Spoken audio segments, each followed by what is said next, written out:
আল্লাহর হাবিবের রওজা শরীফ দেখে আমি সহ্য করতে পারি না রে আবু বকর, বিদায় দাও, আমি চলে যাব। চলে গেলেন নবীর পাগল।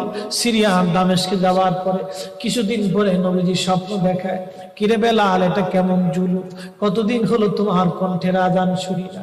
বেলাল রে, তোর কি মন চায় না আমি নবীর জিয়ারতে আসতে? বেলাল আয়, আমি নবীর জিয়ারতে আয় রে বেলাল আয়, কতদিন হলো তোমার কণ্ঠের আজান শুনি না।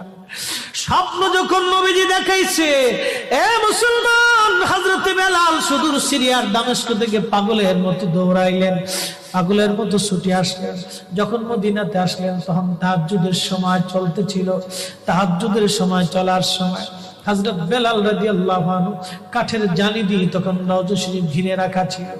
ওই জালির পাশে বসে বসে জালির সঙ্গে মাথা ঠেকাইয়া নবীর পাগল বসে বসে গুনগুন গুনগুন করে কাঁদে আর বলে,